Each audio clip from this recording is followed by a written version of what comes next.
Lights, camera, action, typically words you don't hear when referring to Milwaukee. Thankfully, that has changed over the past 10 years. Milwaukee film scene is a growing community with new movies, TV shows, and documentaries entering production every day. Listen to our 4 passionate filmmakers talk about how they got started and what keeps them going in this edition of Behind the Lens.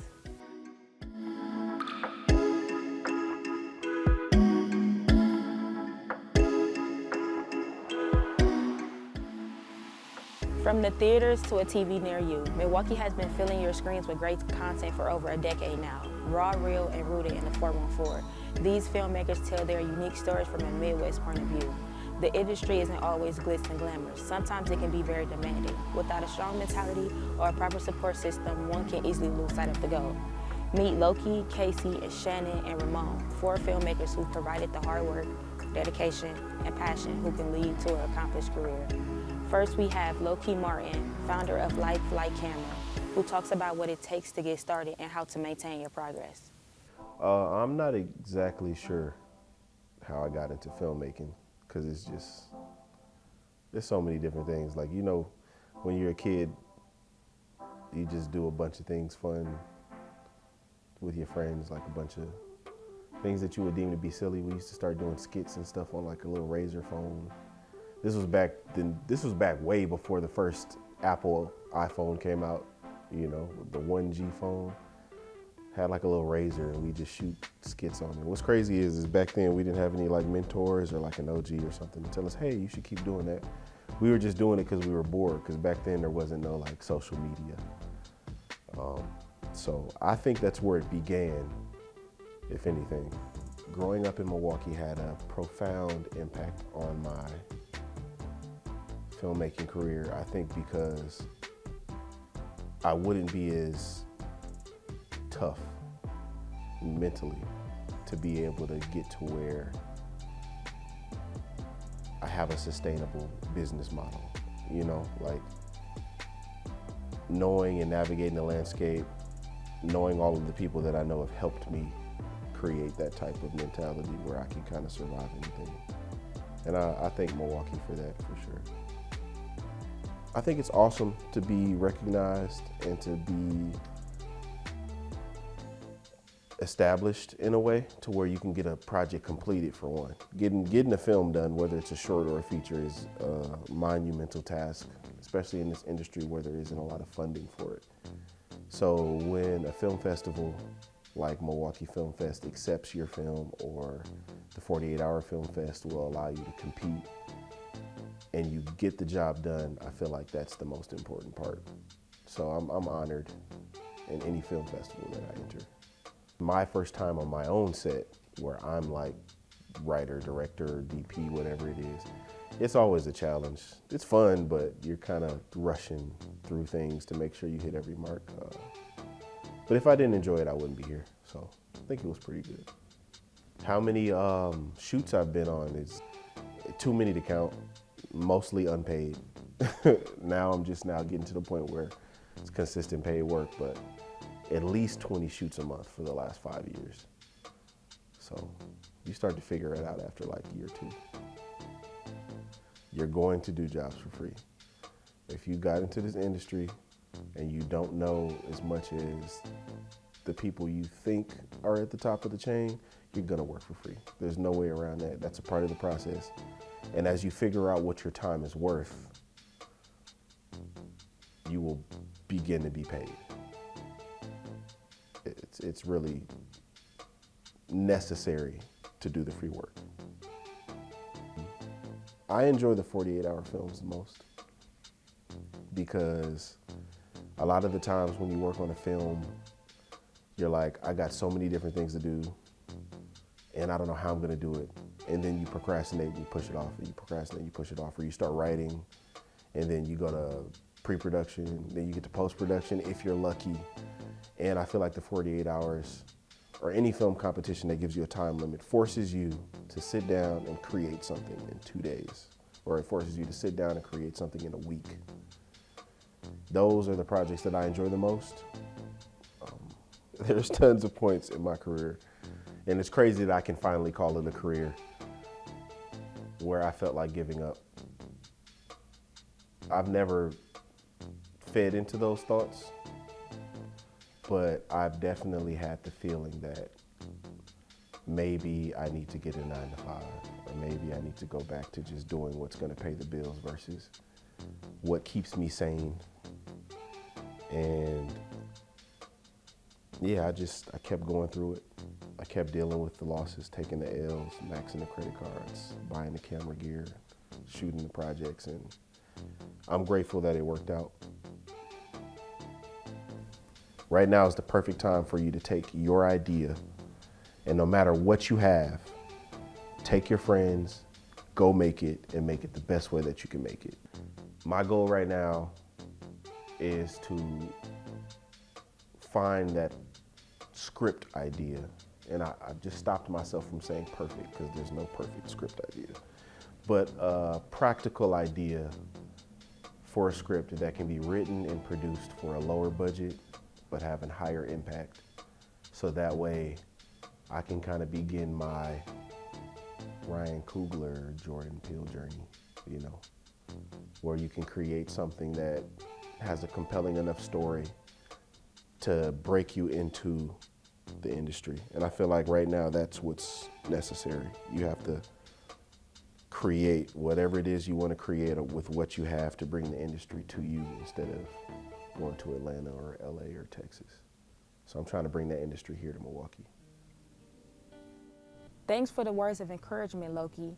Working with what you have starting off is better than not starting at all. Now we have Casey Kelsey of KMK Films to learn the importance of gaining that real world experience. So I got into filmmaking probably like at the age of 12. I wrote my first script in a notebook when I was 12 years old, and then from there, I just kind of like kept writing. But really, I went to school for filmmaking. I graduated in 2019 from the University of Wisconsin-Whitewater, and I studied film there. And from school up until now, it's kind of like how I got into film. I remember my first time on a film set. It was for this short called The Fox. I was the first assistant camera for that short film, and it was kind of nerve-wracking at first because I didn't really know. I only learned what I've learned from school, so that transition from the classroom to a real life situation, you learn so much more when you're in it versus what they teach you in school. But the crew there, they were very nice and opening and just teaching me some of the stuff that I needed to know in that role.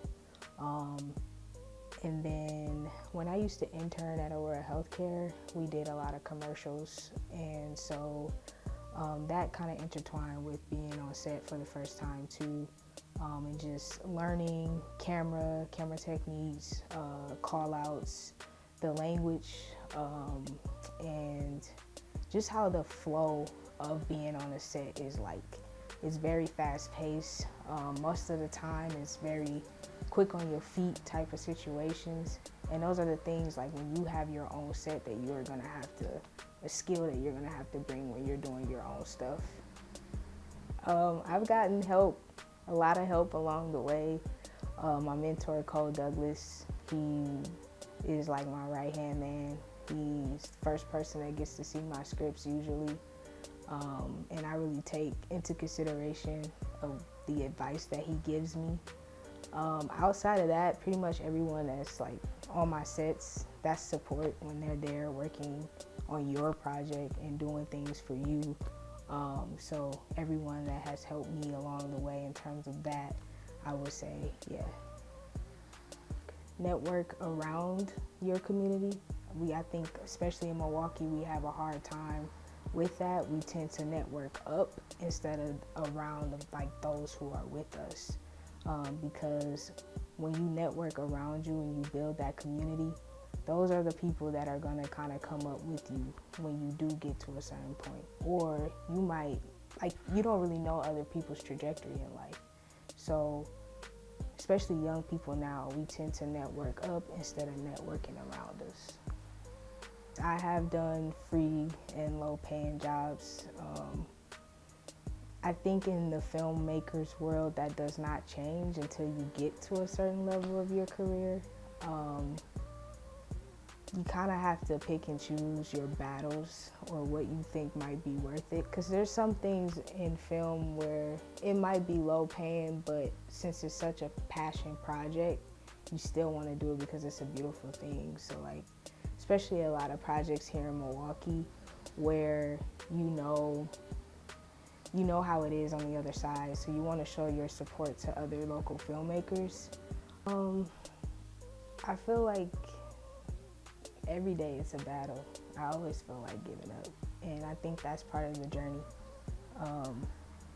But the thing that keeps me on course and keeps me willing to thrive and try and continue to live out my goals is I don't know how to put it, but like for me, I like to see myself do it. Like I challenge myself in a way. It's like if I say I'm gonna do something, I'm going to do it. And honestly, there is like nothing else on this planet that I don't want to do. So this has to work. Like film has to work. I don't want to do anything else. So that's what kind of keeps me motivated and going. But yeah, the whole thing about it being like giving up, and it's challenging, and I want to give up all the time, but I gotta remember the bigger picture, and so that's what keeps me going. Thanks, Casey. Remembering the bigger picture is always a great way to stay motivated. Now let's listen to Shannon Jackson of Define Aesthetics to learn how to keep your skills sharp at any level. Well, I got into filmmaking when I was a lot younger, and I was at the church that my mom was at, and I can't sing or didn't play instruments at that time. And she was like, "You got to do something." And we had this production team, and I'm like, I like movies, I like stuff. Let me get into that.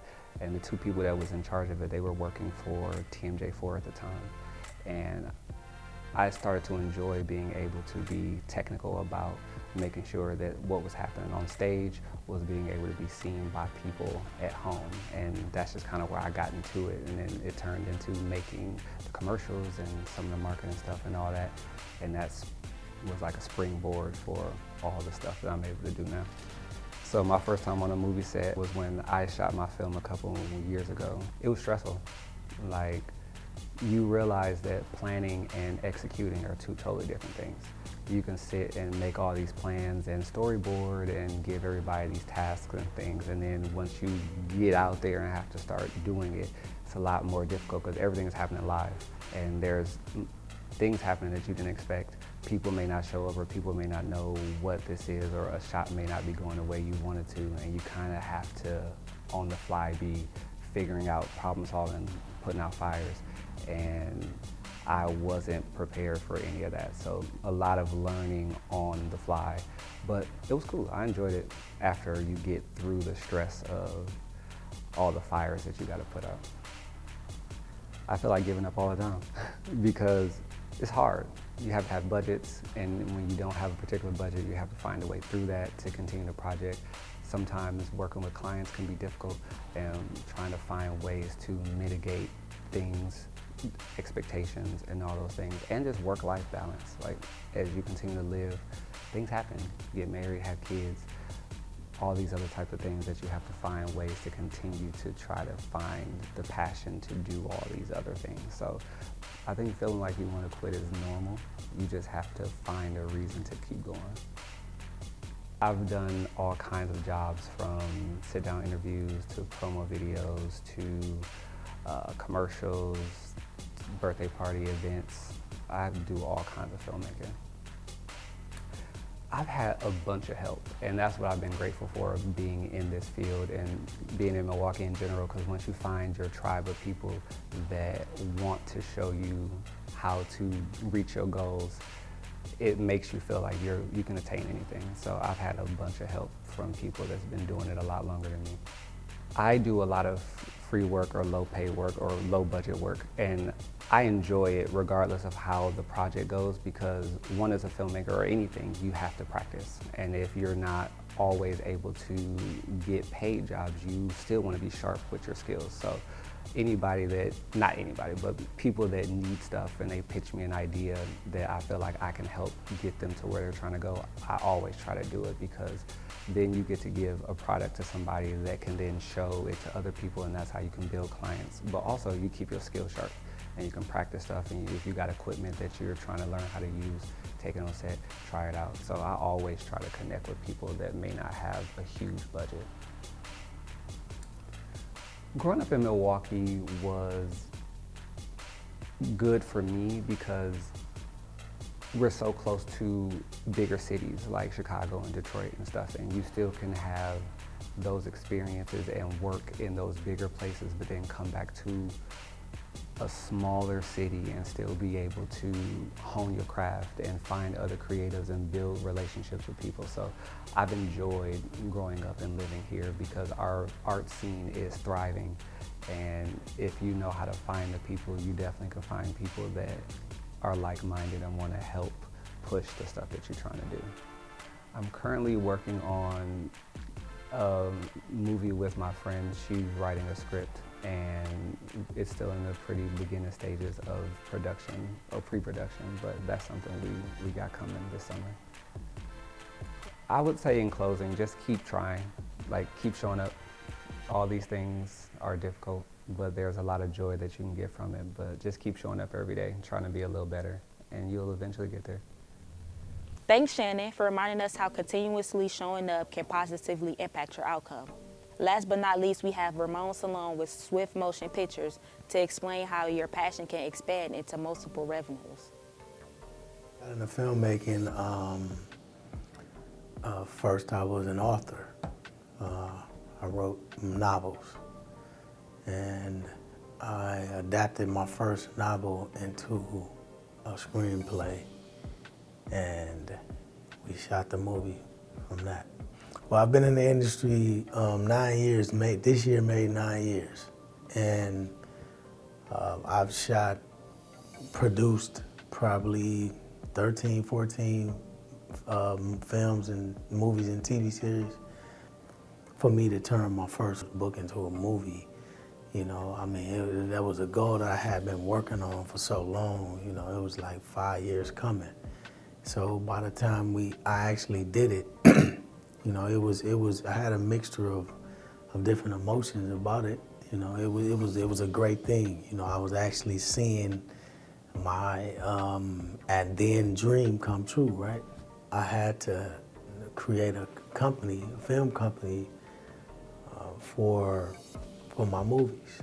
So, you know, when I shot my first movie, Circumstances, I mean, we had to create an LLC for that film. So, I mean, you know, it was necessary that you know, if you operate in a business, you need to have, you know, you need to be doing real business, right? You need to have a company, EIN number, website, all that kind of stuff. So it was really a necessity because I knew that, you know, I didn't want it to be my only project. So I wanted to build a brand for my films and for what we're doing. Well, I think growing up in Milwaukee had an impact on my film career because all of the stories that I tell come from the environment that I grew up in.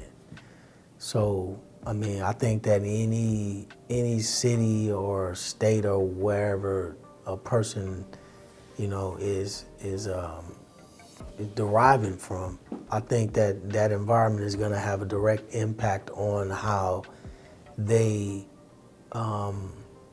their footprint on any film, because I mean this is who you are, right? This is your experience. I don't really know if I have a favorite project, right? But I have a special project that was a good day for everybody.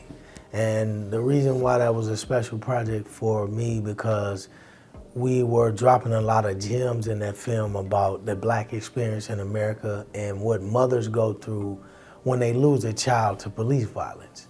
A Good Day for Everybody, it was a film that was inspired by the George Floyd situation. You know, after that happened, I connected with my writer of that film, Dwayne Edwards, and we wrote it together, and we wanted to really illustrate that. You know, well, we just was shooting the series season 2 for Let Me Be, and we use a lot of Airbnbs, right? So we used this one Airbnb, and in one of the bedrooms, we had unloaded all the equipment. Everybody was in the unit, and we was, you know, I think we had already shot like 5 scenes in the house or something. I can't remember. But somebody ended up going in one of the rooms and they seen a bed bug, one of my producers. And I mean, it just kind of like, you know, put everybody in a frenzy because everybody was looking around, you know, trying to figure out, making sure that it didn't get in their clothes and whatnot. And thank God it didn't travel anywhere. It was isolated to that particular bedroom, I believe. And you know, that was the first time that we actually had been in a house with, you know, where it was bed bugs. But you know, you rent these Airbnbs, you don't know, because the house was nice. I mean, it was very clean, nice neighborhood, you know, and we had used it before for a couple of other projects, so we didn't suspect, you know, anything would be in there.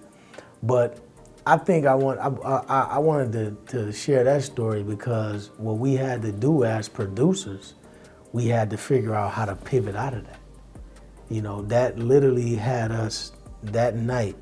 We wrapped later, and me and my team, we stayed up probably for another, everybody else went home. We was up for another 2 hours just putting together the schedule for the next day because we had to move a bunch of shots around, and then some of the shots that we shot already, we were debating should we shoot them over. It was a lot of different, you know, things that it kind of threw a monkey wrench in what we was doing. So, you know, as a producer, you know, your superpower is being able to knowing how to pivot. Thank you, Ramon. Learning to pivot is one of the greatest lessons you could take with you in the field. Attention local filmmakers, whether you're in the 414, the 262, or the 608, or even the 920, now is a time to hone your craft. By staying consistent, you too can reach levels you didn't think you could. Before we go, here's some words of advice to give you that extra push. Filmmaking industry is very challenging, and it's hard to push through depending on what level of success you want. I don't try to define other people's success, but you gotta stay dedicated in it. It's gonna be some long hours. He or she needs to learn everything that they possibly can about the process of making a movie, right? And you know, the best way to do that is get you a mentor or try to shadow somebody who you admire in that industry. The 9-to-5 model isn't conducive to a creator's perspective. You will have to be comfortable with uncertainty, and that's okay. You will have to understand that showing up for free doesn't mean you're not learning anything or you're not gaining anything. And to be very resilient and just fight through it. When you feel like you don't have anything left or you feel like you can't do it anymore, that's exactly when you should keep going. Keep working. A lot of times we have an idea of something, and if it doesn't happen immediately or it's not clicking the way that we want to, you can get discouraged. And being discouraged can oftentimes make you quit. But if you keep learning and keep readjusting and keep trying to find a new way to fall in love with this art creation that we do, you'll eventually get down the road to where you're trying to go. And that's a wrap. Thanks for tuning in. Remember to keep it real, keep it raw, and never miss your shot.